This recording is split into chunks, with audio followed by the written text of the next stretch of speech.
Start your own payment center or a travel company and earn 60,000 to 100,000 pesos monthly. Yung ating payment center na 599, ngayon po ay ino-offer po ng ating company sa halagang 278,000. So, ganyan po kaganda yung ating business. Alright?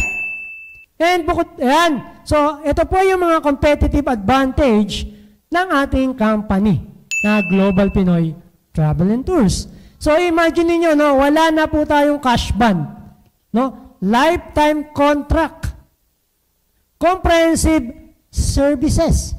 Imagine niyo po yan na exclusive travel packages. At meron din po tayong 24/7 na customer support po dyan. At isa pa po sa dinagdag dyan, yung tinatawag nating reservation team na kung saan no, magkakaroon po tayo ng sariling ticketing platform. So imagine niyo po, no, may reservation team na nagagawa po no, para dun sa mga tour packages na pwede nating i-book. Tama? Ganun po kaganda yung ating system. Alright? Ayan. So syempre, meron din po tayong good news. Tama?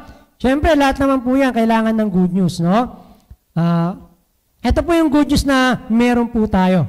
Alright? So, dito po meron po tayong home-based affiliate. So, ano po ba yung home-based affiliate na yan? So, ito po, papakita ko po sa inyo kung ano po yan. Ito, meron na rin po tayong all-in-one services dito, no? May marketing collaterals na rin po tayo dyan. May system training, lifetime account, unlock amazing person incentive. And ang kagandahan po nito, no? Be our brand endorser. Ibig sabihin po, yung negosyo po natin ay pwede po tayong maging endorser. Hindi na po natin kailangan kumuha ng artista. Bakit? Kasi po, tayo na po ang magiging artista sa sarili po nating negosyo. Ayan. Ganyan po kaganda yung ating business. And ang gandahan pa po nito, no? Ayan. So imagine niyo naka-exclusive no, promo po tayo ngayon. So kung makikita niyo yung ating presyo ng 18,998. Naka-promo lang po siya. 'Di ba sabi nga po no, yan, limited slot lang po siya. 'Di ba? Sabi nga po pagka ang mga ganito ay naka-promo, madali po siyang mawala. So ibig sabihin po, marami pong avail ng ganito. Dahil nga po, promo. Di ba kahit nga po, ikaw po ay pumunta po, no?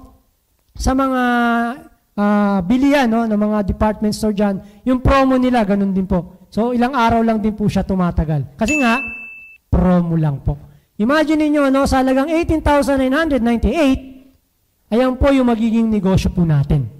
No? Magkakaroon na po tayo ng travel and tours, airline ticketing, and yung mga additional services na meron po, na ipinakita po kanina dito sa slides po natin. Alright? Ayan. So ito po, gaya na sabi ko, ito po yung ating magiging business. No, ayan, meron ka ng remittance dyan, meron ka ng travel and tours, meron ka ng ticketing, may bills payment, may e-loading, may insurance, may wrong remittance. No? Bagay na bagay po to doon sa mga nasa abroad, no? Kasi meron din po tayong remittance. Alright? Franchise now. Start your own payment center business or a travel company with Global Pinoy Travel and Tours. Thank you for watching.